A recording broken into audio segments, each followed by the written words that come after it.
ಪ್ರಿಯ ವಿದ್ಯಾರ್ಥಿಗಳೇ, ನಿಮ್ಮೆಲ್ಲರಿಗೂ ಕೂಡ ಈ ದಿನದ ತರಗತಿಗೆ ಆತ್ಮೀಯವಾಗಿ ಸ್ವಾಗತವನ್ನು ಬಯಸ್ತಾ ಇದ್ದೀನಿ ಮಕ್ಕಳೇ. ಈ ದಿನದ ತರಗತಿಯಲ್ಲಿ ಪ್ರಥಮ ಭಾಷೆ ಕನ್ನಡ ತರಗತಿ 10 ಪಠ್ಯಪೂರಕ ಅಧ್ಯಯನ 5 ಜನಪದ ಒಗಟುಗಳು ಎನ್ನುವ ವಿಷಯದ ಬಗ್ಗೆ ನಾವು ತಿಳ್ಕೊಳ್ಳೋಣ ಮಕ್ಕಳೇ.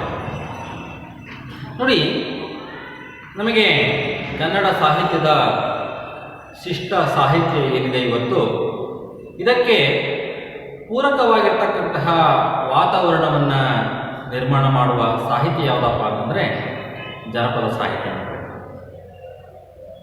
ಜನಪದ ವಿಷಯದ ಬಗ್ಗೆ, ಜನಪದ ಸಾಹಿತ್ಯದ ಬಗ್ಗೆ ಈಗಾಗಲೇ ನೀವು ಸಾಕಷ್ಟು ಮಾಹಿತಿಗಳನ್ನು ತಿಳ್ಕೊಂಡಿದ್ದೀರಿ ಮಕ್ಕಳೇ. ಆದರೂ ಕೂಡ ಈ ಜನಪದ ಒಗಟುಗಳು ಅಂತಕ್ಕಂತಹ ವಿಷಯಕ್ಕೆ ಬಂದಾಗ ಕಿರಿದರಲ್ಲಿ ಹಿರಿದರಾಗಿರ್ತಕ್ಕಂತಹ ಅರ್ಥವನ್ನು ಕೊಡುವಂಥದ್ದು, ಮತ್ತು ಒಂದು ಕಾವ್ಯಕ್ಕೆ, ಕಥೆಗೆ ಏನು ಶಕ್ತಿ ಇದೆ ಅಷ್ಟು ಶಕ್ತಿ ಈ ಒಗಟಿಗಿದೆ ಅಂತ ಹೇಳಿ ನೋಡಿ. ಈಗಾಗಲೇ ಜನಪದಿಯರು ತನ್ನ ಆಸರಿಕೆ ಬೇಸರಿಕೆಗಳನ್ನು ಕಳೀಲಿಕ್ಕಾಗಿ, ದುಃಖ ದುಮ್ಮಾನಗಳನ್ನು ಕಳೀಲಿಕ್ಕಾಗಿ, ಸಮಯವನ್ನು ವ್ಯರ್ಥ ಹಾಳು ಮಾಡದೆ ತನ್ನ ಬುದ್ಧಿಯನ್ನು ಚುರುಕುಗೊಳಿಸುವ ಸಲುವಾಗಿ ಈ ಥರದ ಅನೇಕ ಜನಪದ ಕಥೆಗಳನ್ನು ಹೇಳುವಂಥದ್ದು, ಹುಟ್ಟುವ ಪದಗಳನ್ನು ಹೇಳುವಂಥದ್ದು, ಬೀಸುವ ಪದಗಳನ್ನು ಹೇಳುವಂಥದ್ದು, ಅಥವಾ ಹೊಲಗದ್ದೆಗಳಲ್ಲಿ ಕೆಲಸ ಮಾಡುವಾಗ ಹೇಳುವಂತಹ ಅನೇಕ ಪ್ರಕಾರ ಏನಿದೆ ಅದನ್ನು ನಾವು ಜನಪದ ಸಾಹಿತ್ಯ ಅಥವಾ ಜನಪದ ಪ್ರಕಾರಗಳು ಅಂತ ಹೇಳಿ ನಾವು ಕರಿತೀವಿ. ಅವೆಲ್ಲದರಂತೆ ಜನಪದ ಒಗಟುಗಳು ಕೂಡ ನಮಗೆ ತುಂಬ ಉಪಯುಕ್ತವಾಗಿರುವಂಥದ್ದು, ಮತ್ತು ಜೀವನಕ್ಕೆ ಬೇಕಾಗಿರ್ತಕ್ಕಂತಹ ಒಳಾರ್ಥವನ್ನು ಹುಡುಕುವ ಒಂದು ಸಲುವಾಗಿ, ತಮ್ಮ ಬುದ್ಧಿಯನ್ನು ಚುರುಕುಗೊಳಿಸುವ ಸಲುವಾಗಿ ನಮ್ಮ ಹಿರಿಯರು ಈ ಥರದ ಅನೇಕ ಒಗಟುಗಳನ್ನು ಕಟ್ಟಿಕೊಡ್ತಾ ಇದ್ರು. ಅದನ್ನು ಬಿಡಿಸುವ ಪ್ರಯತ್ನವನ್ನು ಮಾಡ್ತಾ ಇದ್ರು, ಉತ್ತರವನ್ನು ಹುಡುಕುವ ಪ್ರಯತ್ನವನ್ನು ಮಾಡ್ತಿದ್ರು. ಈ ಒಗಟುಗಳನ್ನು ನಾವು ಸಾಕಷ್ಟು ನೋಡ್ತಾ ಹೋದಂತಹ ಸಂದರ್ಭದಲ್ಲಿ ನಮಗೆ ಗೊತ್ತಾಗಿರ್ತಕ್ಕಂಥದ್ದು, ಅವರು ನೋಡಿದ, ಕೇಳಿದ, ಅನುಭವಕ್ಕೆ ಬಂದ ಪರಿಸರದ ಅನೇಕ ಒಳನೋಟಗಳೇನಿವೆ ಅವೆಲ್ಲವೂ ಕೂಡ ಸಂಬಂಧಿಸಿದ್ದೇ ಆಗಿರುವಂಥದ್ದು ಅನ್ನೋದು ನಮಗೆ ಅರ್ಥ ಆಗುತ್ತೆ ಮಕ್ಕಳೇ. ನಮಗೆ ಇವತ್ತಿನ ಸಂದರ್ಭದಲ್ಲಿ, ಇವತ್ತಿನ ಕಾಲಘಟ್ಟದಲ್ಲಿ ಜನಪದ ಒಗಟುಗಳನ್ನು ಉಳಿಸುವ, ಬೆಳೆಸುವ ನಿಟ್ಟಿನಲ್ಲಿ ನಮಗೆ 10ನೇ ತರಗತಿಯ ಪಠ್ಯಪೂರಕ ಅಧ್ಯಯನದ ವಿಷಯವಾಗಿ ನಮಗೆ ಜನಪದ ಒಗಟುಗಳು ಅಂತಕ್ಕಂಥ ವಿಷಯವನ್ನು ಇಟ್ಟಿದ್ದಾರೆ ಮಕ್ಕಳೇ.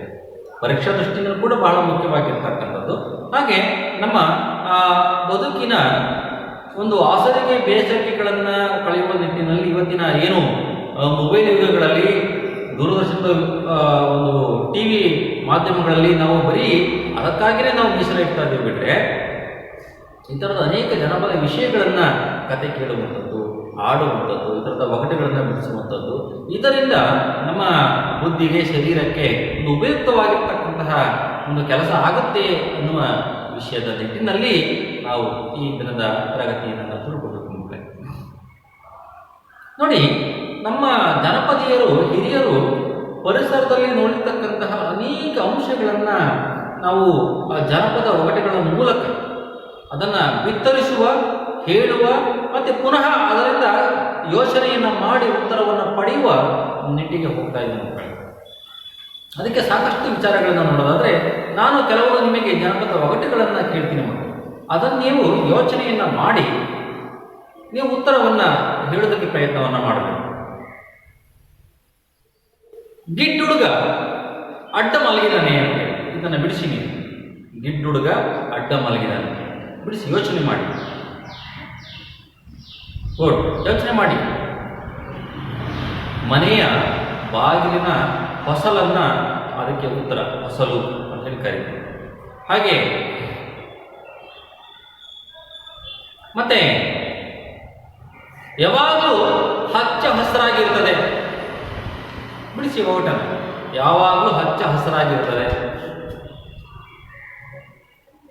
ಗುಡ್, ಹೇಳಿ. ಗಿಳಿ ಮಕ್ಕಳೇ, ಗಿಳಿ ಯಾವಾಗಲೂ ಹಸಿರಾಗಿರುವಂಥದ್ದು. ಟಾಕ ಟೀಕಿನ ಮನೆ, ಬಾಚಿ ಮುಟ್ಟದ ಮನೆ, ಬಡಗಿ ಕಟ್ಟದ ಮನೆ ಯಾವುದು? ಯೋಚನೆ ಮಾಡಿ. ಇದು ಹುತ್ತ. ಮಕ್ಕಳೇ, ಈ ಥರದ ಅನೇಕ ಒಗಟುಗಳು ಇವೆ. ಆ ಒಗಟಿಗೆ ಯೋಚನೆಯನ್ನು ಮಾಡಿ ಉತ್ತರವನ್ನು ಹುಡುಕುವ ಪ್ರಯತ್ನವನ್ನು ನೀವು ಮಾಡಬೇಕು. ನೋಡಿ, ಎಷ್ಟು ನಿಮಗೆ ಬುದ್ಧಿ ಚುರುಕುಗೊಳಿಸುವಂಥದ್ದು, ತರ್ಕಗೊಳಿಸುವಂಥದ್ದು, ಹೊರಗೆ ಹಚ್ಚುವಂತಹ ಕೆಲಸ ಕಾರ್ಯಗಳನ್ನು ಆ ಒಗಟುಗಳು ಮಾಡ್ತವೆ ಮಕ್ಕಳೇ ಅಲ್ವಾ? ನೋಡಿ, ಈ ದಿನದ ತರಗತಿಯಲ್ಲೂ ಕೂಡ ನಿಮಗೆ ಜನಪದ ಒಗಟುಗಳು ಅಂತ ಹೇಳಿ ಒಂದು ವಿಷಯದ ಅಡಿಯಲ್ಲಿ ನಾವು ಚರ್ಚೆಯನ್ನು ಮಾಡೋಣ. ನಿಮಗೆ ಪುಟ ಸಂಖ್ಯೆ 175 ನೋಡ್ಕೊಳ್ಳಿ. ಇದರ ಬಗ್ಗೆ ನಾವು ಚರ್ಚಿಸೋಣ. ಈ ಜನಪದ ಬೆಳಗಿನ ಒಗಟುಗಳು ಏನಿವೆ, ಈ ಜನಪದ ಬೆಳಗಿನ ಒಗಟುಗಳು ಪ್ರಶ್ನೆಗೆ ಉತ್ತರಿಸುವ ಮತ್ತು ಪದ್ಯದಲ್ಲಿಯೇ ಇದರೊಳಗೆ ಮತ್ತೊಂದು ಒಗಟನ್ನು ಒಡ್ಡುವ ಕ್ರಮ ಒಂದು ವೈಶಿಷ್ಟ್ಯಪೂರ್ಣವಾಗಿರುವಂಥದ್ದು ಅಂತ ಹೇಳಿ. ಹಾಗೆ ಈ ಒಗಟಿನ ಮೂಲಕ ನಾವು ಅನೇಕ ವಿಷಯಗಳನ್ನ ಚರ್ಚೆಯನ್ನು ಮಾಡ್ತಾ ಹೋಗೋಣ. ಇದನ್ನು ನಾನು ಪುನಃ ಒಂದು ಹಾಡಿನ ರೂಪದಲ್ಲಿ ಹಾಡುವ ಪ್ರಯತ್ನವನ್ನು ಮಾಡ್ತೀನಿ, ಮತ್ತೆ ಪುನಃ ಒಗಟಿನ ಅರ್ಥಗಳನ್ನು ಹುಡುಕುವ. ನೋಡ್ಕೊಳ್ಳಿ. ಕೈಯುಂಟು ಕಾಲಿಲ್ಲ ಶಿರಹರಿದ ಮುಂಡ, ಮೈಯೊಳಗೆ ನವಗಾಯ 9 ತುಂಡ, ಒಯ್ಯನೆ ಬಂದು ಹೆಗಲೇರಿಕೊಂಡ, ರಾಯರಿಗೆಲ್ಲ ತಾನೇ ಪ್ರಚಂಡ. ಉತ್ತರ: ನೀನು ಹೇಳಿದ ಬೆಡಗು ಅಂಗಿ ಕಾಣಣ್ಣ, ನಾನೊಂದ ಬೆಡಗ ಹೇಳುವೆನು ಕೇಳಣ್ಣ. ಒಗಟು 2. ನೀರಲ್ಲೇ ಹುಟ್ಟೋದು ನೀರಲ್ಲೇ ಬೆಳೆಯೋದು, ನೀರು ತಾಕಿದರೆ ಮಠಮಾಯ, ನೀರು ತಾಗಿದರೆ ಮಠಮಾಯ, ಕನ್ನಡದ ಬೆಡಗಿನ ಜಾಣೆ ತಿಳಿದೇಳೆ. ಉತ್ತರ: ಕನ್ನಡವ ಹೇಳಲಿಕ್ಕೆ ಇನ್ಯಾವ ಸೋಜಿಗವು, ಪನ್ನಂದರನ ಶಿವಬಲ್ಲ, ಪನ್ನಂದರನ ಶಿವಬಲ್ಲ, ತಿನ್ನುವ ಉಪ್ಪಲ್ಲವೇನು ಅರಸರೇ. ಒಗಟು 3. ಕೆಸರಲ್ಲೇ ಹುಟ್ಟೋದು ಕೆಸರಲ್ಲೇ ಬೆಳೆಯೋದು, ಅದು ಒಂದು ಗಿಡದ ಪರಿಕಾರ, ಅದು ಒಂದು ಗಿಡದ ಪರಿಕಾರ, ಇಲ್ಲಿ ಬಾಲೆ ಬಾರಿ ನಮ್ಮರ್ಥ ಒಡೆದು ಹೇಳಿ. ಉತ್ತರ: ನಿಮ್ಮ ಅರ್ಥವು ನಮಗೆ ತಿಳಿಯಾವು, ನೀವಾಡಿದ ಮಾತು ಹುಸಿಯಲ್ಲ, ನೀವಾಡಿದ ಮಾತು ಹುಸಿಯಲ್ಲ, ಮಾ ಶಿವನೇ ತಾವರೆ ಬೇರ ಅರಸೋರು. 4ನೇ ಒಗಟು. ಬದಿನಲ್ಲೇ ಹುಟ್ಟೋದು ಬದಿನಲ್ಲೇ ಬೆಳೆಯೋದು, ಹೋಗೋರ ಮುಂಜರಗ ಹಿಡಿಯೋದು, ಹೋಗೋರ ಮುಂಜರಗ ಹಿಡಿಯೋದು, ಇಲ್ಲಿ ಬಾಲೆ ಬಾರಿ ಇದ್ರರ್ಥ ಒಡೆದು ಹೇಳಿ. ನಿಮ್ಮ ಅರ್ಥವು ನಮಗೆ ತಿಳಿಯಾವು, ನೀವಾಡಿದ ಮಾತು ಹುಸಿಯಲ್ಲ, ನೀವಾಡಿದ ಮಾತು ಹುಸಿಯಲ್ಲ, ಮಾ ಶಿವನೇ ಉತ್ತರಾಣಿ ಗಿಡ ಅರಸೋರು. ಒಗಟು 5. ಹೊಲದಲ್ಲೇ ಹುಟ್ಟೋದು ಹೊಲದಲ್ಲೇ ಬೆಳೆಯೋದು, ಉಳುವವನ ಕಂಡು ನಗುವುದು, ಉಳುವವನ ಕಂಡು ನಗುವುದು, ಎಲೆ ಬಾಲೆ ಬಾರೆ ನಮ್ಮರ್ಥ ಒಡೆದು ಹೇಳಿ. ನಿಮ್ಮ ಅರ್ಥವು ನಮಗೆ ತಿಳಿಯವು, ನೀವಾಡಿದ ಮಾತು ಹುಸಿಯಲ್ಲ, ನೀವಾಡಿದ ಮಾತು ಹುಸಿಯಲ್ಲ, ಮಾ ಶಿವನೇ ಗರಿಕೆಯ ಹುಲ್ಲಾರಸೋರು. ಕೊನೆಯ ಒಗಟು. ಬಗಲಲ್ಲಿ ಕಪ್ಪುವುದು ಬಾಯಲ್ಲಿ ತಿಂಬೋದು, ಬಗಲಲ್ಲಿ ಕಪ್ಪುವುದು ಬಾಯಲ್ಲಿ ತಿಂಬೋದು, ನಂಗೇಳಿ ಅರ್ಥ ಈ ಹಾಡಿನ, ನಂಗೇಳಿ ಅರ್ಥ ಈ ಹಾಡಿನ ಹೇಳಿದ್ದಾರೆ, ಕೈಗೆ ಹಲ್ಮುರಿದು ಕೊಡುವೇನು. ಕನ್ನಡದ ಹಾಡನ್ನ 12 ನಾವಲ್ಲಿ, ಕನ್ನಡದ ಶಿವನ ಪದನಾವು, ಕನ್ನಡದ ಶಿವನ ಪದನಾವು, ಅಂಬುಲ್ ಹಾಡು ಬೀಸು ಕಲ್ಲಲ್ಲೇ ಅರ್ಪುಂಟ. ನೋಡಿ, ಎಷ್ಟು ಅದ್ಭುತವಾಗಿರ್ತಕ್ಕಂತಹ ಹಾಡಿನ ರೂಪದಲ್ಲಿರ್ತಕ್ಕಂತಹ ಜನಪದ ಒಗಟುಗಳು ಪ್ರಶ್ನೆಗಳನ್ನು ಕೇಳುವಂಥದ್ದು, ಉತ್ತರವನ್ನು ಹುಡುಕುವಂತಹ ಪ್ರಶ್ನೆಗಳನ್ನು ಇಲ್ಲಿ ಈ ಒಂದು ಜನಪದ 10ನೇ ತರಗತಿಯ ಪಠ್ಯಪೂರಕ ಅಧ್ಯಯನ ಜನಪದ ಒಗಟುಗಳು. ಜನಪದ ಬೆಡಗಿನ ಒಗಟುಗಳಲ್ಲಿ ಪ್ರಶ್ನೆಗೆ ಉತ್ತರಿಸುವ ಮತ್ತು ಪದ್ಯದಲ್ಲಿಯೇ ಎದುರಾಳಿಗೆ ಮತ್ತೊಂದು ಒಗಟನ್ನು ಒಡ್ಡುವ ಕ್ರಮ ವೈಶಿಷ್ಟ್ಯಪೂರ್ಣವಾದದ್ದು. ಕೊಟ್ಟಿರುವ ಉದಾಹರಣೆಗಳಿಂದ ಇದನ್ನು ಆಸ್ವಾದಿಸಬಹುದು. 1ನೇ ಒಗಟು. ಕೈಯುಂಟು ಕಾಲಿಲ್ಲ ಶಿರಹರಿದ ಮುಂಡ, ಮೈಯೊಳಗೆ ನವಗಾಯ 9 ತುಂಡ, ವಯ್ಯ ನೊಯ್ಯನೆ ಬಂದು ಹೆಗಲೇರಿಕೊಂಡ, ರಾಯರಿಗೆಲ್ಲ ತಾನೇ ಪ್ರಚಂಡ.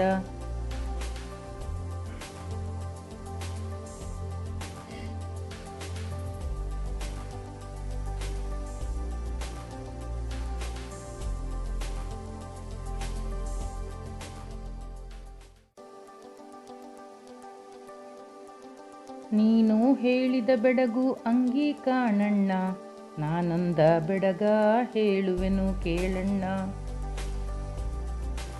2ನೇ ಒಗಟು.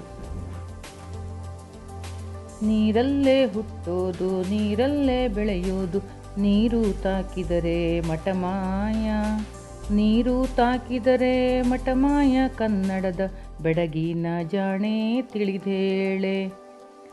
ಕನ್ನಡವ ಹೇಳಲಿಕ್ಕೆ ಇನ್ನಾವ ಸೋಜಿಗವು, ಪನ್ನಂಧರನ ಶಿವಬಲ್ಲ, ಪನ್ನಂಧರನ ಶಿವಬಲ್ಲ, ತಿನ್ನುವ ಉಪ್ಪಲ್ಲವೇನು ಅರಸರೇ.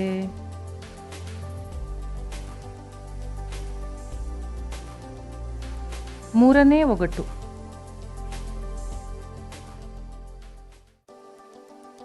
ಕೆಸರಲ್ಲಿ ಹುಟ್ಟೋದು ಕೆಸರಲ್ಲಿ ಬೆಳೆಯೋದು, ಅದು ಒಂದು ಗಿಡದ ಪರಿಕಾರ, ಅದು ಒಂದು ಗಿಡದ ಪರಿಕಾರ, ಎಲೆಬಾಲೆ ಬಾರೆ ನಮ್ಮರ್ಥ ಒಡೆದೇಳೆ. ನಿಮ್ಮ ಅರ್ಥವು ನಮ್ಮಿಗೆ ತಿಳಿಯಾವು, ನೀವಾಡಿದ ಮಾತು ಹುಸಿಯಲ್ಲ, ನೀವಾಡಿದ ಮಾತು ಹುಸಿಯಲ್ಲ, ಮಾ ಶಿವನೇ ತಾವರೆ ಬೇರ ಅರಸೋರು.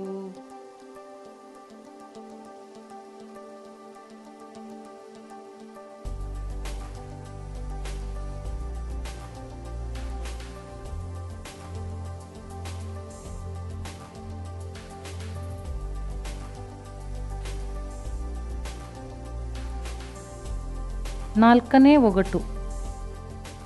ಬದಿನಲ್ಲಿ ಹುಟ್ಟೋದು ಬದಿನಲ್ಲಿ ಬೆಳೆಯೋದು, ಹೋಗೋರ ಮುಂಜೆರಗ ಹಿಡಿಯೋದು, ಹೋಗೋರ ಮುಂಜೆರಗ ಹಿಡಿಯೋದು, ಎಲೆಬಾಲೆ ಬಾರೆ ಇದರತ್ತ ಒಡೆದೇಳೆ.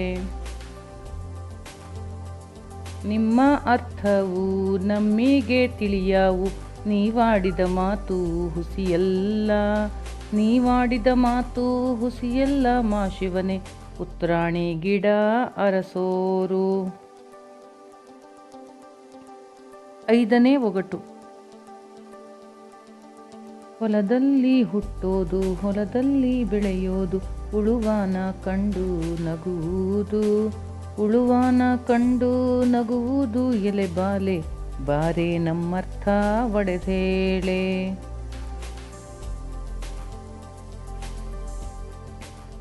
ನಿಮ್ಮ ಅರ್ಥವು ನಮ್ಮಿಗೆ ತಿಳಿಯಾವು, ನೀವಾಡಿದ ಮಾತು ಹುಸಿಯಲ್ಲ, ನೀವಾಡಿದ ಮಾತು ಹುಸಿಯಲ್ಲ, ಮಾ ಶಿವನೇ ಗರಕೆಯ ಹುಲ್ಲ ಅರಸೋರು.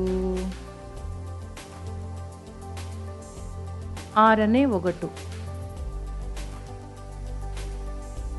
ಬಗಲಲ್ಲಿ ಕಕ್ಕುವುದು ಬಾಯಲ್ಲಿ ತಿಂಬುವುದು, ನಂಗೇಳಿ ಅರ್ಥು ಈ ಹಾಡಿನ, ನಂಗೇಳಿ ಅರ್ಥು ಈ ಹಾಡಿನ, ಹೇಳ್ತೀರೆ ಕೈಗೆ ಹಲ್ಮುರಿದು ಕೊಡುವೇನು. ಕನ್ನಡದ ಹಾಡನ್ನು 12 ನಾ ಬಲ್ಲಿ, ಕನ್ನಡದ ಶಿವನ ಪದನಾವು, ಕನ್ನಡದ ಶಿವನ ಪದನಾವು, ಅಂಬಲ್ ಹಾಡು ಬೀಸು ಕಲ್ಲಲ್ದೇ ಅರ್ಥುಂಟ. ಹೀಗೆ ಒಗಟುಗಳು ಬುದ್ಧಿಗೆ ಕಸರತ್ತನ್ನು ನೀಡುತ್ತವೆ, ಆಲೋಚನಾ ಶಕ್ತಿ ಬೆಳೆಸುತ್ತವೆ, ಊಹಿಸುವ ಚಿಂತಿಸುವ ಶಕ್ತಿ ಬೆಳೆಸುತ್ತವೆ. ಒಗಟುಗಳಿಂದ ವಿಶ್ಲೇಷಿಸುವ ಗುಣ ಹೆಚ್ಚಾಗಿ ಜ್ಞಾನ ವೃದ್ಧಿಸುತ್ತದೆ. ಮುದುಡಿದ ಮನಸ್ಸನ್ನು ಅರಳಿಸುತ್ತವೆ, ಮನರಂಜನೆ ನೀಡುತ್ತವೆ.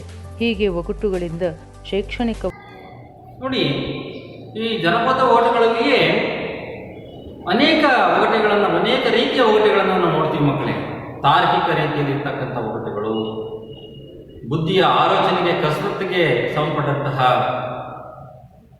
ಒಗಟುಗಳು, ಸುಳಿವ ನೀಡುವಂತಹ ಒಗಟುಗಳು, ಸುಳಿವನ್ನು ಕೊಡದೆ ಅದನ್ನು ಮುಚ್ಚಿಡುವಂತಹ ಒಗಟುಗಳು, ಕೇಳುವಂಥವನು ಅದನ್ನು ಕೆಲವೊಂದು ಅರ್ಥಗಳನ್ನು ಹೇಳದೆ ಮುಚ್ಚಿಟ್ಟು ಅವನ ಬುದ್ಧಿವಂತಿಕೆಯನ್ನು ಆಧರಿಸಿ ಇರುವಂತಹ ಒಗಟುಗಳು, ಹಾಸ್ಯಾತ್ಮಕವಾಗಿರ್ತಕ್ಕಂತಹ ಒಗಟುಗಳು, ಹೀಗೆ ಸಾಕಷ್ಟು ಅಂಶಗಳನ್ನು ನೀವು ಜನಪದ ಒಗಟುಗಳನ್ನು ನೋಡಿದಾಗ ನಿಮಗೆ ಗೊತ್ತಾಗ್ತದೆ ಮಕ್ಕಳು. ಆ ಥರದ ಒಗಟುಗಳನ್ನು ನೀವು ಗಮನಿಸಿದಾಗ ನಿಮಗೆ ಹೆಚ್ಚಿನ ವಿವರಣೆ ಮತ್ತು ಹೆಚ್ಚಿನ ವಿಷಯಗಳು ನಿಮಗೆ ಅರ್ಥ ಆಗ್ತದೆ. ನೋಡಿ, ಈ ಒಗಟುಗಳನ್ನು ನಿಮಗೆ ಅರ್ಥೈಸುವ ಪ್ರಯತ್ನವನ್ನು ಮಾಡ್ತಾ ಇದ್ದೀನಿ. ಮೊದಲನೇ ಒಗಟನ್ನ ನೀವು ಗಮನಿಸಿ ಮಕ್ಕಳೇ. ಕೈಯುಂಟು ಕಾಲಿಲ್ಲ. ಕೈ ಉಂಟು ಅಂದರೆ ಕೈ ಇದೆ, ಕಾಲಿಲ್ಲ. ಶಿರ ಹರಿದ ಮುಂಡ. ಶಿರ ಅಂದರೆ ತಲೆ, ಶಿರ ಹರಿದ ಅಂದರೆ ತಲೆ ಇಲ್ಲ. ಮುಂಡ ಅಂದರೆ ದೇಹ ಇದೆ ಅಂತ. ಮೈಯೊಳಗೆ ನವಗಾಯ 9 ತುಂಡ ಅಂತ. ಮೈಯೊಳಗೆ ನವಗಾಯ, ನವಗಾಯ ಅಂದರೆ 9 ಅಂತಲ್ಲ, ಹೆಚ್ಚು ಒಂದು ಗಾಯಗಳಾಗಿವೆ ಅಂತ ಅರ್ಥ. 9 ತುಂಡ. ವಯ್ಯನೊಯ್ಯನೆ ಬಂದವನೇ ಏನ್ ಮಾಡ್ದ? ಹೆಗಲೇರಿಕೊಂಡ. ಹೆಗಲಿಗೇರಿಸಿಕೊಂಡ. ರಾಯರಿಗೆಲ್ಲ. ರಾಯ ರಾಜ ತತ್ಸಮ ತದ್ಭವ. ರಾಯರಿಗೆಲ್ಲ ಆನೆ ಪ್ರಚಂಡ ಅಂತೇಳಿ. ರಾಜರಿಗಿಂತೂ ಕೂಡ ಹೆಚ್ಚಿಗೆ ಇರುವಂಥದ್ದು. ಈ ರೀತಿಯಾಗಿ ಇರುವಂತಹ ಒಂದು ಅಂಶಗಳನ್ನು ಗಮನಿಸೋಣ. ನೋಡಿ, ಇದರ ಉತ್ತರ ಏನಪ್ಪಾ ಅಂತಂದ್ರೆ, ನೀನು ಹೇಳಿದ ಬೆಳಗುವ, ನೀನು ಹೇಳಿರ್ತಕ್ಕಂಥ ಒಗಟು ಯಾವುದಪ್ಪ ಅಂದ್ರೆ ಅಂಗಿ ಕಣ್ಣಣ್ಣ. ನೋಡಿ, ಇದರ ಉತ್ತರ ಅಂಗಿ ಅಂತ, ಹಾಕಿಕೊಳ್ಳುವಂಥ ಅಂಗಿ. ನೋಡಿ, ಅಂಗಿಯನ್ನು ಗಮನಿಸಿ. ಕೈ ಇದೆ, ಕಾಲುಗಳಿಲ್ಲ, ಶಿರ ಇಲ್ಲ, ದೇಹ ಮಾತ್ರ ಇದೆ. ಮತ್ತೆ ಆ ದರ್ಜಿ ಹೊಲಿಯುವಾಗ ಅದನ್ನು ಹಲವಾರು ರೀತಿ ಕಟ್ ಮಾಡಿ ಅದನ್ನು ಹೊಲಿಯುವಂಥದ್ದು, ದೇಹಕ್ಕೆ ಆಕಾರಕ್ಕೆ ಸಂಬಂಧಪಟ್ಟಂತೆ. ಹಾಗೆ ರಾಯರಿಗೆಲ್ಲ ನಮ್ಮ ಮರ್ಯಾದೆಯನ್ನು ಮುಚ್ಚುವಂತಹ ಕೆಲಸವನ್ನು ಮಾಡುತ್ತೆ. ಅದಕ್ಕೂ ಹೆಚ್ಚು, ರಾಜರಿಗಿಂತ ಹೆಚ್ಚು ನಮ್ಮ ಮರ್ಯಾದೆ, ಆ ಮರ್ಯಾದೆಯನ್ನು ಮುಚ್ಚುವಂತಹ ಕೆಲಸವನ್ನು ಮಾಡುತ್ತೆ. ಅದು ಯಾವುದು ಅಂತಂದರೆ ಅಂಗಿ ಅಂತ. ನೋಡಿ, ಎಷ್ಟು ಅರ್ಥಪೂರ್ಣವಾಗಿದೆ ಮಕ್ಕಳೇ. ಹಾಗೆ ಎರಡನೇ ಒಗಟನ್ನು ನೀವು ಗಮನಿಸಿ. ನೋಡಿ, ಪ್ರಶ್ನೆಯನ್ನು ಕೇಳುವಂಥದ್ದು, ಮತ್ತೆ ಪುನಃ ಉತ್ತರವನ್ನು ಪಡೆಯುವಂಥದ್ದು, ಮತ್ತೆ ಪುನಃ ಆ ಉತ್ತರ ಹೇಳುವಂಥವನು ಪುನಃ ಪ್ರಶ್ನೆಯನ್ನು ಕೇಳುವಂಥದ್ದು. ನೋಡಿ, ಎದುರಾಳಿ ಮತ್ತು ಪುನಃ ಪ್ರತಿ ಎದುರಾಳಿ. ಇಲ್ಲಿ ಪ್ರಶ್ನೆಯನ್ನು ಕೇಳುವ, ಉತ್ತರವನ್ನು ಹುಡುಕುವ, ಮತ್ತೆ ಪ್ರಶ್ನೆಯನ್ನು ಪುನಃ ಕೇಳಿ ಮತ್ತೆ ಉತ್ತರವನ್ನು ಪಡೆಯುವಂಥದ್ದು. ಇಂತಹ ಒಗಟುಗಳನ್ನು ಸಾಮಾನ್ಯವಾಗಿ ನಾವು ಹೊಲಗದ್ದೆಗಳಲ್ಲಿ, ವಿವಾಹದ ಸಂದರ್ಭದ ಸಮಯದಲ್ಲಿ ಅಥವಾ ಪ್ರವಾಸಕ್ಕೆ ಹೋದಂತಹ ಸಂದರ್ಭದಲ್ಲಿ ಈ ಥರದ ಅನೇಕ ಒಗಟುಗಳನ್ನು ಕೇಳಿ ತನ್ನ ಆಸರಿಕೆ ಬೇಯಿಸಿಕೊಂಡು ಕಳೆಯುವಂಥದ್ದು, ಮತ್ತು ಬುದ್ಧಿ ಮತ್ತಿನ ಚುರುಕುಗೊಳಿಸುವಂತಹ ಸಲುವಾಗಿ ಇಂತಹ ಒಗಟುಗಳು ಹುಟ್ಟಿಕೊಂಡದ್ದು ಮಕ್ಕಳೇ.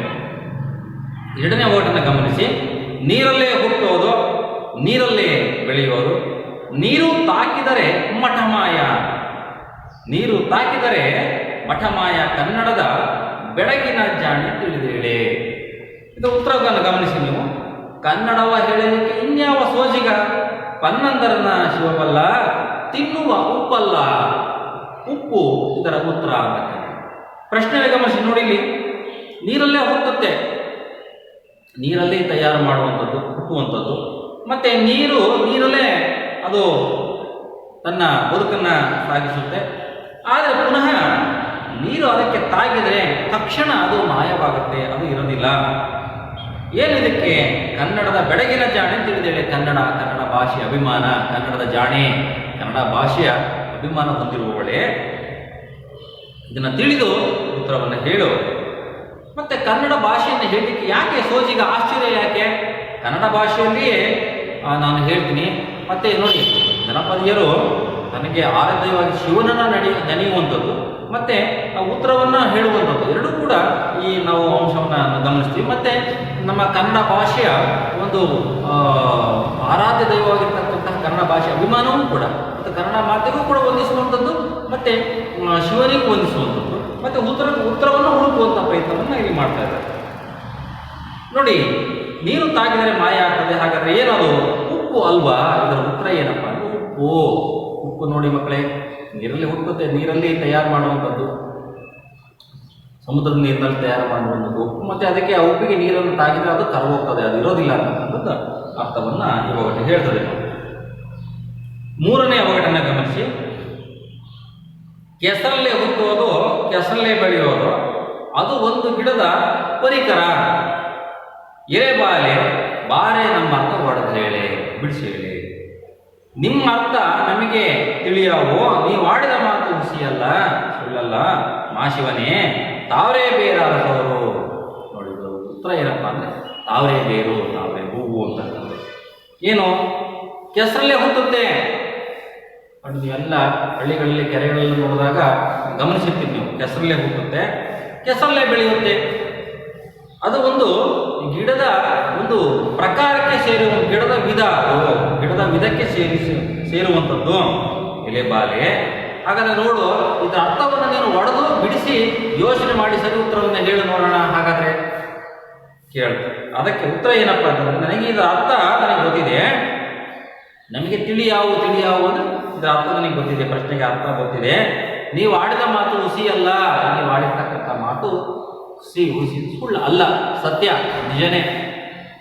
ಹುಸಿ ದಿಟ ಇವರ ವಿರುದ್ಧ ಪದ. ಹುಸಿ ದಿಟ ವಿರುದ್ಧ ಪದ. ನೋಡಿ, ನೀವು ಆಡಿದ ಮಾತು ಹುಸಿಯಲ್ಲ, ಶಿವನೇ ಮಹಾಶಿವನೇ ತಾವರೇ ಬೇರಾರು, ತಾವರೇ ಹೂವು ಅಲ್ವ ಇದರ ಒಂದು ಉತ್ತರ ಅಂತ. ನೋಡಿ, ಶಿವನನ್ನು ನೆನೆಯುವಂಥದ್ದು, ಕನ್ನಡ ಭಾಷೆಯನ್ನು ಕೂಡ ಗೌರವಿಸುವಂಥದ್ದು ಮತ್ತೆ ಇದರ ಪ್ರಶ್ನೆಗೆ ಉತ್ತರವನ್ನು ಹುಡುಕುವಂತಹ ಪ್ರಯತ್ನವನ್ನು ಜನಪದಿಯರು ಮಾಡಿದರೆ ಮಕ್ಕಳೇ. ನಾಲ್ಕನೇ ಒಂದು ಜನಪದ ಒಗಟನ ಗಮನಿಸಿ. ಬದಿನಲ್ಲೇ ಹುಟ್ಟೋದು, ಬದಿನಲ್ಲೇ ಬೆಳೆಯೋದು, ಹೋಗುವರ ಮುಂಜರಗ ಹಿಡಿಯೋದು ಎಲೆಬಾಲೆ ಬಾರೆ. ಇದರ ಅರ್ಥ ಒಡೆದು ಹೇಳೆ. ಹಾಗಾದ್ರೆ ಇದರ ಒಂದು ಅರ್ಥವು ಕೂಡ ನೀನು ಬಿಡಿಸಿ ಹೇಳು. ನಿಮ್ಮ ಅರ್ಥ ನಮಗೆ ತಿಳಿಯಾವು, ನೀವು ಆಡಿದ ಮಾತು ಹುಸಿಯಲ್ಲ, ಶಿವನೇ ಉತ್ತರಾಣಿ ಗಿಡ ಅರಸವರು. ನೋಡಿ, ಇನ್ನು ಮುಂದೆ ಪ್ರತಿ ಒಗಟಿನಲ್ಲೂ ಕೂಡ ಶಿವನನ್ನ ನೆನೆಯುವಂಥದ್ದು ಮತ್ತೆ ಕನ್ನಡ ಭಾಷೆಯನ್ನ ಗೌರವಿಸುವಂಥದ್ದನ್ನು ನಾವು ಕಾಣ್ತೀವಿ ಮಕ್ಕಳೇ. ನೋಡಿ, ಹೊಲಗದ್ದೆಗಳಲ್ಲಿರ್ತಕ್ಕಂಥ ಬದು, ಏನು ನಡೆದಾಡಲಿಕ್ಕೆ ಬದು ಇರ್ತದೆ, ಒಡ್ಡು ಹಾಕುವ, ನೀರು ಹೊರಗೆ ಹೋಗ್ಲಿಕ್ಕೆ ಅಂತ ಒಡ್ಡನ್ನು ಹಾಕಿರ್ತೀವಿ.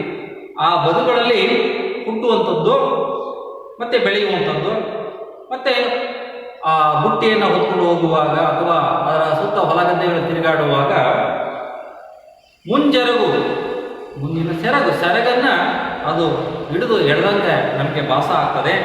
ಎಲೆಬಾಲೆ ಹೆಣ್ಮಗಳೇ. ಹಾಗಾದ್ರೆ ಇದರ ಅರ್ಥವನ್ನು ನೀನು ಒಡೆದು ಹೇಳು ಅಂತಕ್ಕಂಥದ್ದು. ನೋಡಿ, ಗಮನಿಸಿ ಮಕ್ಕಳೇ, ಇದನ್ನ ಹೆಣ್ಣು ಮಕ್ಕಳು ಬಾರೆ ಅಂತಕ್ಕಂಥ ಅರ್ಥ ಪದವನ್ನು ಹೇಳಿದಾಗ, ಒಡೆದು ಹೇಳಿ ಅಂತಕ್ಕಂಥ ಗಮನಿಸಿದಾಗ, ಎಲೆಬಾಲೆ ಅಂತಕ್ಕಂಥದ್ದನ್ನು ಹೇಳಿದಾಗ ಹೆಣ್ಣು ಮಕ್ಕಳು ಪರಸ್ಪರ ಆಸರಿಕೆ ಬೇಸರಿಕೆಗಳನ್ನು ಕಳೆಯುವಂಥದ್ದು ಅಥವಾ ಕುಟ್ಟುವಾಗ, ಬೀಸುವಾಗ ಅಥವಾ ಸುಖ ದುಃಖಗಳನ್ನು ನೆನಪಾಡಿಕೊಳ್ಳುವಾಗ ಅಥವಾ ವಿವಾಹದ ಸಂದರ್ಭಗಳಲ್ಲಿ, ಇವೆಲ್ಲ ಸಂದರ್ಭದಲ್ಲೂ ಕೂಡ ಇಂತಹ ಜನಪದ ಒಗಟುಗಳನ್ನು ಬಿಡಿಸುವ ಒಂದು ಪರಿಪಾಠವನ್ನು ಬೆಳೆಸ್ಕೊಂಡಿದ್ರು ನಮಗೆ ಗೊತ್ತಾಗುತ್ತೆ ಮಕ್ಕಳೇ. ನಿಮ್ಮ ಅರ್ಥ ನಮಗೆ ಗೊತ್ತಿದೆ, ನೀವು ಹೇಳಿದ್ದು ಸತ್ಯನೇ, ಸುಳ್ಳಲ್ಲ, ಶಿವನೇ. ಇದು ಉತ್ತರ ಏನಪ್ಪ ಅಂದ್ರೆ ಉತ್ತರಾಣಿ ಗಿಡ. ನೀವು ಹಳ್ಳಿಗಳಲ್ಲಿ ನೋಡಿದಾಗ ಮಕ್ಕಳೇ ಉತ್ತರಾಣಿ ಗಿಡವನ್ನು ನೋಡಿದ್ರಿ, ಆ ಬದುಗಳಲ್ಲಿ ಹುಟ್ಟಿರ್ತದೆ, ಮುಳ್ಳಾಗಿ ವಾಸವಾಗಿರ್ತದೆ. ಅಲ್ಲಿ ಒಂದು ಸಾರಿನ ಹೊಲಗದ್ದೆಗಳಿಗೆ ಹೋದಾಗ ಆ ಗಿಡಗಳಲ್ಲಿ ಹೊರಗಡೆ, ಗದ್ದೆಯ ಹೊರಗಡೆ ಬಂದರೆ ಎಲ್ಲವೂ ಕೂಡ ಅಂದುಕೊಂಡಿರುತ್ತೆ. ಅದನ್ನು ನಾವು ಉತ್ತರಾಣಿ ಗಿಡ ಕರಿತೀವಿ. ನೋಡಿ, ಒಗಟಿನ 5ನೇ ಒಗಟಿಗಳಲ್ಲಿ ಗಮನಿಸಿ. ಹೊಲದಲ್ಲಿ ಹುಟ್ಟುವುದು, ಹೊಲದಲ್ಲಿ ಬೆಳೆಯೋದು, ಉಳುವವನ ಕಂಡ ನಗೋದು ಎಲೆಬಾಲೆ ಬಾರೆ ನಮ್ಮ ಅರ್ಥ ಹೊಡೆದೇಳೆ. ನೋಡಿ, ಹಾಗಾದ್ರೆ ಇದರ ಅರ್ಥವನ್ನು ನೀವು ಬಿಡಿಸಿ ಹೇಳು. ಉತ್ತರ ಏನಪ್ಪ ಅಂತಂದ್ರೆ, ನಿಮ್ಮ ಅರ್ಥ ನನಗೆ ಗೊತ್ತಿದೆ, ತಿಳಿಯಾವು, ನೀವು ಆಡಿದ ಮಾತು ಹುಸಿಯಲ್ಲ, ಸತ್ಯನೇ. ಇದು ಉತ್ತರ ಏನಪ್ಪ, ಗರಿಕೆ ಹುಲ್ಲು ಅಲ್ವಾ? ಗರಿಕೆ ಹುಲ್ಲು. ನೋಡಲ್ಲಿ, ಇದ್ರ ಉತ್ತರ ಏನಪ್ಪ, ಗರಿಕೆ ಹುಲ್ಲು. ಪ್ರಶ್ನೆ ಏನಿದೆ? ಹೊಲದಲ್ಲಿ ಹುಟ್ಟೋದು, ಹೊಲಗಳಲ್ಲಿ ಏನಿರ್ತದೆ, ಬೀಳು ಏನಿರ್ತದೆ ಅಲ್ಲಿ ಅದು ಹುಟ್ಟಿರುತ್ತೆ, ಹೊಲಗಳಲ್ಲಿ ಹುಟ್ಟುತ್ತೆ, ಹೊಲದಲ್ಲಿ ಬೆಳೆದಿರುತ್ತೆ. ಆದರೆ ಉಳುಮೆ ಮಾಡುವ, ಯಾರು ಉಳುಮೆ ಮಾಡೋದು? ರೈತ. ಆ ರೈತನ ಕಂಡು ನಗ್ತದೆ. ನೋಡು, ನಾನು ಬೆಳೆದಿದ್ದೀನಿ, ಕಷ್ಟಪಟ್ಟವಾಗಿ ಬೆಳೆದಿದ್ದೀನಿ ಅಂತೇಳಿ ಅದನ್ನು ನೋಡಿ, ಆ ರೈತನ ನೋಡಿ ನಗ್ತದೆ. ಎಲೆ ಬಾಲೆ ಇದರ ಅರ್ಥವನ್ನು ನೀನು ಬಿಡಿಸಿ ಹೇಳು, ಒಡೆದು ಹೇಳು ಅಂದರೆ ಬಿಡಿಸಿ ಹೇಳು, ಅರ್ಥವನ್ನು ಹೇಳು, ಉತ್ತರವನ್ನು ಹುಡುಕಿ ಹೇಳು ಅಂತಕ್ಕಂಥದ್ದು. ಅದರ ಅರ್ಥ ನಮಗೆ ಗೊತ್ತಿದೆ. ಎದುರಾಳಿ ಹೇಳುವಂಥದ್ದು, ನಿಮ್ಮ ಅರ್ಥ ನಮಗೆ ಗೊತ್ತಿದೆ. ನೀವು ಆಡಿದ ಮಾತು ಹುಸಿಯಲ್ಲ ಸತ್ಯನೇ, ಮಾಶಿವನೇ, ದೇವರೇ, ಗರಿಕೆ ಹುಲ್ಲು ಅಲ್ವಾ ಇದರ ಅರ್ಥ ಅಂತೇಳಿ ಉತ್ತರವನ್ನು ಅರಸುವವರೇ, ಪ್ರಶ್ನೆಯನ್ನು ಕೇಳಿ ಉತ್ತರವನ್ನು ಅರಸುವವರು, ಕೇಳುವವರೇ. ಇದರ ಉತ್ತರ ಏನಪ್ಪ ಅಂದರೆ ಗರಿಕೆಯ ಹುಲ್ಲು ಅಲ್ವಾ ಅಂತಕ್ಕಂಥ.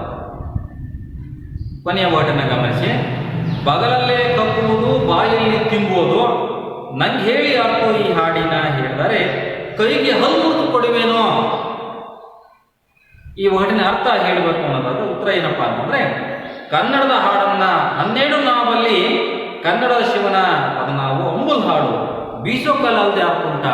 ಬೀಸುವ ಕಲ್ಲು, ಹಿಂದೆ ರಾಗಿಯನ್ನು, ಜೋಳವನ್ನು, ಅಕ್ಕಿಯನ್ನು ಬೀಸೋ ಕಲ್ಲನ್ನು ಹಿಟ್ಟನ್ನು ಮಾಡಲಿಕ್ಕೆ ಅಥವಾ ಬೇಳೆಯನ್ನು ಮಾಡಲಿಕ್ಕೆ, ಕಾಳುಗಳನ್ನು ಬೇಳೆ ಮಾಡಲಿಕ್ಕೆ ಕಾಳುಗಳನ್ನು ಬೀಸುವ ಮೂಲಕ ಅದನ್ನು ಬೀಸ್ತಾ ಇದ್ರು, ಮತ್ತು ಹಿಟ್ಟುಗಳನ್ನು ಮಾಡ್ತಾಯಿದ್ರು, ಬೇಳೆಕಾಳುಗಳನ್ನು ಹೊಡಿತಾ ಇದ್ರು. ಈ ರೀತಿಯಾಗಿ ಬೀಸೋ ಕಲ್ಲು ಪ್ರತಿ ಹಳ್ಳಿಗಳಲ್ಲಿ, ಗ್ರಾಮಗಳಲ್ಲಿ, ಮನೆಗಳಲ್ಲಿ ಇರ್ತದೆ ಮಕ್ಕಳು. ನೋಡಿ, ಅದರ ಪ್ರಶ್ನೆ, ಬಗಲಲ್ಲಿ ಕಕ್ಕುವುದು. ಬಗಲು ಅಂತಂದರೆ 2 ಕಲ್ಲಿರ್ತದೆ. ಬೀಸೋ ಕಲ್ಲಲ್ಲಿ 2 ಮೇಲ್ಭಾಗ ಕೆಳಭಾಗ ಇರ್ತದೆ. ಅದನ್ನು ಮಧ್ಯಭಾಗದಿಂದ ಜೋರಾಗಿ ಬೀಸ್ತಾ ಅದು ಬೇಳೆಕಾಳುಗಳು ಅಥವಾ ಏನು ಹಾಕಿರ್ತೀವಿ ಅದು ಹಿಟ್ಟಿನ ರೂಪದಲ್ಲಿ ಬರ್ತದೆ ಮಕ್ಕಳು. ಬಾಯಲ್ಲಿ ತಿನ್ಬೋದು. ಆ ಮೊದಲನೇ ಕಲ್ಲಿನ ಮೇಲ್ಭಾಗದ ನಡುವೆ ಭಾಗದಲ್ಲಿ ನಾವು ಆ ಬಾಯಿ ಇರ್ತದೆ. ಆ ಬಾಯಲ್ಲಿ ನಾವು ಏನು ಅಕ್ಕಿಯನ್ನು, ಗೋಧಿಯನ್ನು ಹಾಕ್ತೀವಿ. ಈ ಬೀಸಕಲ್ಲನ್ನು ನೋಡಿದಾಗ ಗೊತ್ತಾಗ್ತದೆ ಅದು. ನಂಗೆ ಹೇಳಿ ಈ ಅರ್ಥ ಅಂತಕ್ಕಂತಹ ಪ್ರಶ್ನೆಯನ್ನು ಕೇಳಿದಾಗ ಕನ್ನಡ ಭಾಷೆಯನ್ನು ಗೌರವಿಸ್ತಾ, ಕನ್ನಡ ಹಾಡನ್ನು ನಾನು ಹಾಡಲಿಕ್ಕೆ ನನಗೆ ಯಾವ ಸೋಜಿಗನೂ ಇಲ್ಲ, ಆ ಶಿವನನ್ನು ನೆನಪು ಮಾಡ್ಕೊಳ್ತಾರೆ. ಇದರ ಉತ್ತರ ಏನಪ್ಪ ಅಂದರೆ ಬೀಸೋ ಕಲ್ಲಲ್ಲದೆ ಬೇರೆ ಉತ್ತರ ಇರಲಿಕ್ಕೆ ಸಾಧ್ಯತೆಯೇ ಇಲ್ಲ. ಇದು ಬೀಸೋ ಕಲ್ಲೇ ಅಂತ ನಿಶ್ಚಿತವಾಗಿ, ದಿಟವಾಗಿ ಇಲ್ಲಿ ಹೇಳುವಂಥದ್ದು. ಅನೇಕ ಜನಪದ ಒಗಟುಗಳು ಹಾಡಿನ ರೂಪದಲ್ಲಿ ಇರುವಂಥದ್ದನ್ನೇ ನಾವು ಗಮನಿಸ್ತೀವಿ. ಇದನ್ನು ನಾವು ಬೆಡಗಿನ ಒಗಟುಗಳು ಅಂತಲೇ ನಾವು ಹೇಳ್ಬೋದು ಮಕ್ಕಳೇ. ಇಂತಹ ಅನೇಕ ಜನಪದ ಒಗಟುಗಳನ್ನು ನಾವು ಹಳ್ಳಿಗಾಡಲ್ಲಿ ನಿಮ್ಮ ಹಿರಿಯರಿಂದ ನೀವು ಕೇಳಿದಾಗ ಗೊತ್ತಾಗ್ತದೆ. ನಿಮ್ಮ ಆಸರಕಿ ಬೇಸಿಗೆಗಳನ್ನು ಕಳೀಲಿಕ್ಕೆ ಇಂತಹ ಒಗಟುಗಳನ್ನು ನೀವು ಕಲಿಬೇಕು. ಒಂದು ಉತ್ತರವನ್ನು ಹುಡುಕಿದಾಗ ನಿಮ್ಮ ಬುದ್ಧಿ ಚುರುಕಾಗುತ್ತೆ ಅಂತಕ್ಕಂಥ ಇಷ್ಟು ನಿಮಗೆ ತರಗತಿ ಇರ್ತಕ್ಕಂತಹ ಜನಪದ ಒಗಟುಗಳ ಬಗ್ಗೆ ನಿಮಗೆ ಮಾಹಿತಿ ಇದೆ ಮಕ್ಕಳೇ. ಈ ಜನಪದ ಒಗಟುಗಳನ್ನು ಮತ್ತೊಮ್ಮೆ ಓದ್ಕೊಂಡು ನಿಮಗೆ ಅಭ್ಯಾಸ ಇರತಕ್ಕಂತಹ ಪ್ರಶ್ನೆಗಳಿಗೆ ಉತ್ತರವನ್ನು ಹುಡುಕುವ ಪ್ರಯತ್ನವನ್ನು ನೀವು ಮಾಡಿ ಮಕ್ಕಳೇ. ಹಾಗೆ ನೀವು ಮುಂದಿನ ತರಗತಿಗೆ ನೀವು ಬರುವಾಗ ನಿಮ್ಮ ಹಿರಿಯರಿಂದ, ಮನೆಯಲ್ಲಿರ್ತಕ್ಕಂಥ ಹಿರಿಯರಿಂದ, ಊರಲ್ಲಿರ್ತಕ್ಕಂಥ ಹಿರಿಯರಿಂದ ಇನ್ನಷ್ಟು ಜನಪದ ಒಗಟುಗಳನ್ನು ನೀವು ಸಂಗ್ರಹಿಸಿಕೊಂಡು ಉತ್ತರವನ್ನು ಹುಡುಕೊಂಡು ನೀವು ಬರಬೇಕು. ನಾನು ಪುನಃ ಇಂತಹ ಒಗಟುಗಳನ್ನು ನಿಮಗೆ ಇಲ್ಲಿ ಪರಸ್ಪರ ಕೇಳುವಂತಹ ಮತ್ತು ಉತ್ತರವನ್ನು ಹುಡುಕುವಂತಹ ಪ್ರಯತ್ನವನ್ನು ನಾನು ಮಾಡ್ತೀನಿ ಅಂತೇಳಿ ಹೇಳ್ತಾ ಈ ದಿನದ ತರಗತಿಯನ್ನು ಹೀಗೆ ಮುಕ್ತಾಯ ಮಾಡ್ತೀನಿ. ಮತ್ತೆ ಮತ್ತೊಂದು ವಿಷಯದೊಂದಿಗೆ ಮುಂದಿನ ತರಗತಿಯಲ್ಲಿ ಮತ್ತೆ ಭೇಟಿಯಾಗೋಣ. ಧನ್ಯವಾದಗಳು.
2 ವಾಕ್ಯಗಳಲ್ಲಿ ಉತ್ತರಿಸಿ.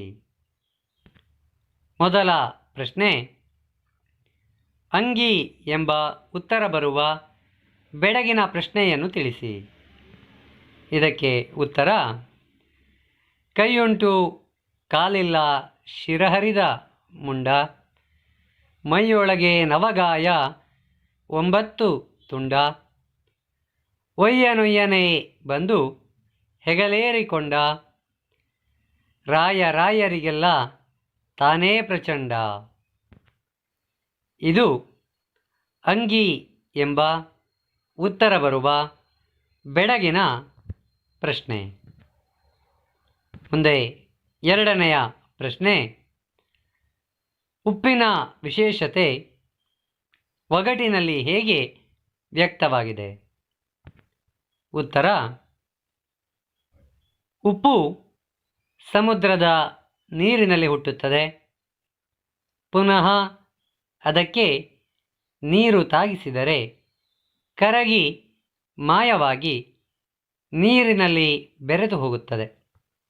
ಆದ್ದರಿಂದ ನೀರಲ್ಲೇ ಹುಟ್ಟೋದು, ನೀರಲ್ಲೇ ಬೆಳೆಯೋದು, ನೀರು ತಾಕಿದರೆ ಮಠಮಾಯ ಎಂಬ ಒಗಟಿನಲ್ಲಿ ಅದರ ವಿಶೇಷತೆ ವ್ಯಕ್ತವಾಗಿದೆ.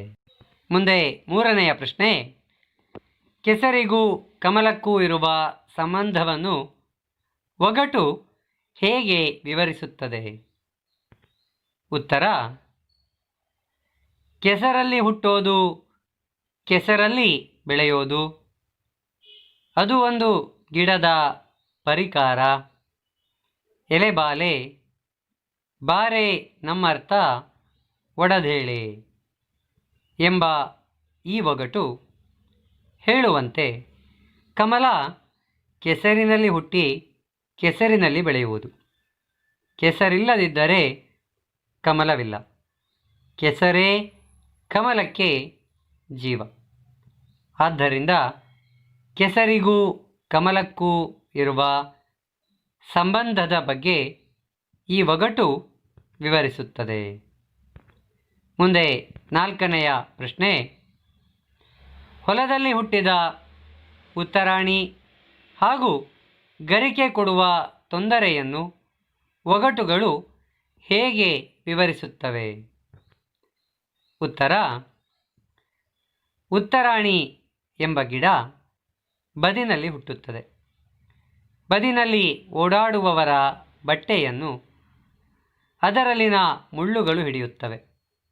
ಆದ್ದರಿಂದ ಜನಪದರು ಬದಿನಲ್ಲಿ ಹುಟ್ಟೋದು, ಬದಿನಲ್ಲಿ ಬೆಳೆಯೋದು, ಹೋಗೋರ ಮುಂಜರಗ ಹಿಡಿಯೋದು ಎಂದು ಉತ್ತರಾಣಿ ಗಿಡದ ಬಗ್ಗೆ ಹೇಳಿದ್ದಾರೆ. ಅದೇ ರೀತಿ ಗರಕೆಯ ಹುಲ್ಲು ಹೊಲದಲ್ಲಿ ಹುಟ್ಟಿ ಹೊಲದಲ್ಲಿ ಬೆಳೆಯೋದು, ಎಷ್ಟು ಕಿತ್ತು ಹಾಕಿದರೂ ಪುನಃ ಚಿಗುರುತ್ತದೆ. ಹಾಗಾಗಿ ಹೊಲದಲ್ಲಿ ಹುಟ್ಟೋದು, ಹೊಲದಲ್ಲಿ ಬೆಳೆಯೋದು, ಉಳುವಾನ ಕಂಡು ನಗುವುದು ಎಂದು ಗರಕೆಯ ಬಗ್ಗೆ ಹೇಳಿದ್ದಾರೆ. ಮುಂದೆ ಐದನೆಯ ಪ್ರಶ್ನೆ, ಒಗಟುಗಳಿಂದ ಶೈಕ್ಷಣಿಕವಾಗಿ ಏನು ಲಾಭ? ಉತ್ತರ: ಒಗಟುಗಳಿಗೆ ಉತ್ತರ ಕಂಡುಕೊಳ್ಳಲು ಪ್ರಯತ್ನಿಸುವುದರಿಂದ ನಮ್ಮಲ್ಲಿ ಚಿಂತನೆ ಮಾಡುವ ಮನೋಭಾವ, ಸೃಜನಶೀಲತೆ, ತಾರ್ಕಿಕ ಶಕ್ತಿ, ಕಲ್ಪನಾಶಕ್ತಿ, ಆಲೋಚನಾ ಶಕ್ತಿ, ಬೌದ್ಧಿಕ ಶಕ್ತಿ ಹೆಚ್ಚುತ್ತದೆ. ಮನೋರಂಜನೆ ನೀಡಲೂ ಸಹ ಒಗಟುಗಳು ಸಹಾಯಕವಾಗುತ್ತದೆ. ಒಗಟುಗಳು ಕಾವ್ಯಾತ್ಮಕವಾಗಿರುವುದರಿಂದ ನಮ್ಮಲ್ಲಿ ಕಾವ್ಯರಚನಾ ಶಕ್ತಿ ಸಹ ಬೆಳೆಯುವುದರೊಂದಿಗೆ ಸಮಯದ ಸದ್ಬಳಕೆ ಆಗುತ್ತದೆ. ಇದು ಒಗಟುಗಳಿಂದ ಆಗುವ ಶೈಕ್ಷಣಿಕ ಲಾಭ. ಪ್ರೀತಿಯ ವಿದ್ಯಾರ್ಥಿಗಳೇ, ಇದಿಷ್ಟು ಜನಪದ ಒಗಟುಗಳು ಎಂಬ ಪಾಠದಲ್ಲಿ ನೀಡಿರುವ ಪ್ರಶ್ನೆಗಳಿಗೆ ಉತ್ತರಗಳು. ಎಲ್ಲರಿಗೂ ಧನ್ಯವಾದಗಳು.